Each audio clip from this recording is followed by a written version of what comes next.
He scampered to where the dinghy waited and shoved it out into the sea again. Whop, whop went the waves, slapping its burnt orange nose. Oliver heaved himself aboard. He couldn't work the outboard motor because his arms weren't strong enough to tug the starter cord, but there were oars stowed neatly on the bottom boards and he pulled them out and started rowing. It didn't take him long to reach the island, where he pulled the dinghy up on the sheltered shoreward side. The island was just as small as it had looked from the beach.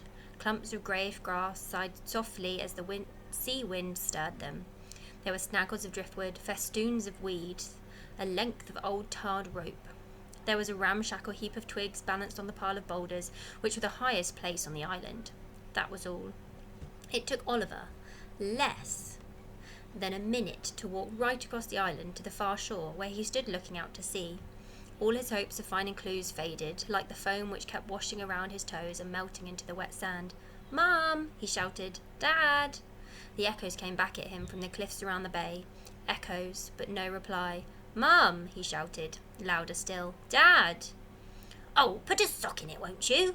grumbled a creaky voice behind him. "Some of us are trying to sleep." A pair of beady blue eyes were glaring at Oliver over the brim of that twig heap on the island's crown.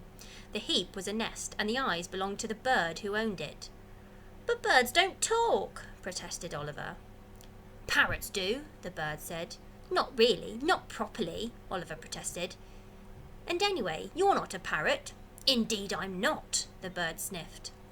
It stood up in its nest and spread its enormous dirty white wings. "I am a wandering albatross, Diomedia exulans, though you may call me Mr. Culpepper. And now you had best get back to shore, or you will be a wanderer too." "What does that mean?" wondered Oliver. The bird said. "Don't they teach you youngsters anything these days? Not all islands stay where you put them. Some move about. Here one minute, gone the next. This is one of them. That's why I nested on it, of course. I'm not stupid. Why go flapping about the world when I can just roost here and let the island do the wandering?" Oliver looked down at the island. Between his feet he saw rock, sand, grit, dune grass, and ground down seashells. It didn't look as if it were going anywhere. "How do they move?" he asked. "Who cares?" said Mr. Culpepper, shrugging his wings. "Where are they going?" "Who knows?" said Mr. Culpepper. "But all the others have gone already, so this one won't stay much longer." As he spoke, the island shuddered. Small stones spilled and rattled, trickling down. "Hop in your boat and be off with you," said the albatross. "No," said Oliver. "Not me. I'm staying.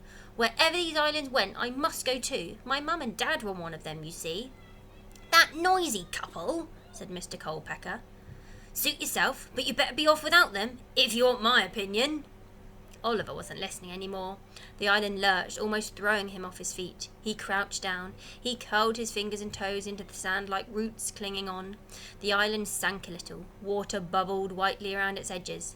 Then it turned slowly around and started to move out of Deepwater Bay, following the golden pathway that the evening sun had painted on the waves. As soon as he was used to the movement, Oliver ran round to where he'd left his boat and made sure it was still safe above the tide line. Looking back, he watched the shore fall swiftly behind. A fiery shard of the sunset reflected for a moment from the window of his own bedroom, and he felt very sad that he would not be sleeping there that night. He almost launched the boat and rowed back to the beach. It was not too far, not quite, not yet, but there would be no point in going home without Mum and Dad.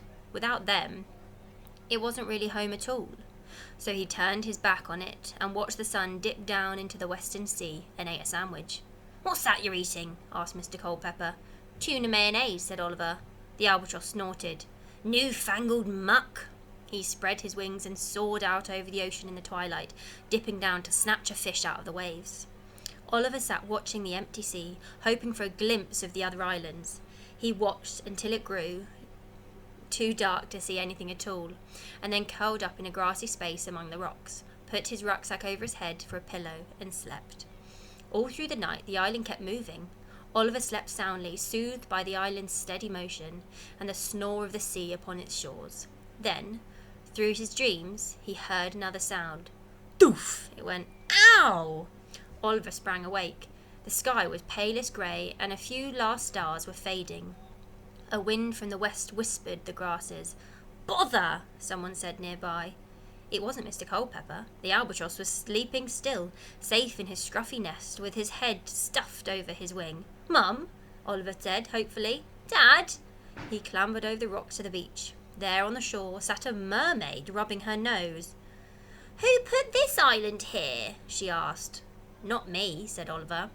He had never seen a mermaid before. In fact, he had thought they were just in stories, but then he'd never seen a moving island or a talking Diomede Exulans till yesterday, so he wasn't as surprised as he might have been. The mermaid seemed to be about his own age, and she was starting to get a black eye. "There I was, swimming along, minding my own business," she said, "and suddenly there's an island in the way." "It's a danger to shipping, that's what it is. It's a wonder I wasn't knocked unconscious." "Have you seen any other islands?" asked Oliver. "My mum and dad are on one. I'm looking for them." "Sorry," said the mermaid. "I didn't even see this one. My eyesight isn't very good. I can hardly see you. Come over here. You're just a blur." Oliver went closer. The mermaid frowned at him with vague blue eyes. "Well," she said, "you're an odd-looking character." Oliver thought that seemed pretty rich coming from someone who was at least half fish, but he was a polite boy and did not try to argue. Instead, he said, "My name's Oliver." "Mine's Iris," said the mermaid. "You don't know of a place called Farsight Cove, do you? I was told there's a beach optician there. That's where I was going when your silly island got in my way." This was not the first time her short-sightedness had got Iris into trouble. Apart from anything else, it made other mermaids laugh at her. Well, it was one of the things that made them laugh. All her sisters and cousins were beautiful creatures with eyesight as clear as their singing voices, and they liked to sit on rocks with comb in one hand and mirror in the other, and sing eerie songs at passing sailors.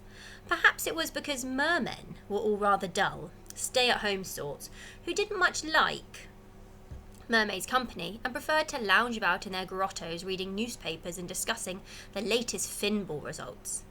At any rate, the mermaids enjoyed the thought of all those sailors going home and telling everyone about the lovely mermaids who had sung to them and being haunted by their singing ever after. Iris was nothing like that at all. She was rather plump, and she could never remember where she'd put her comb and mirror.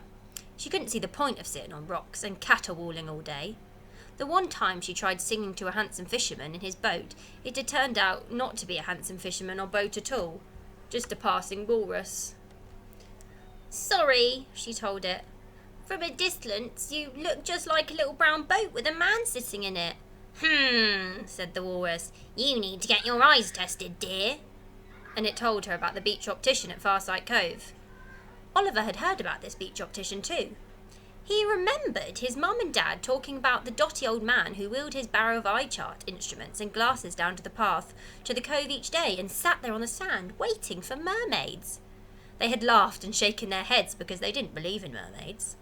Oliver looked hard at Iris and decided that there was no way he couldn't believe in her.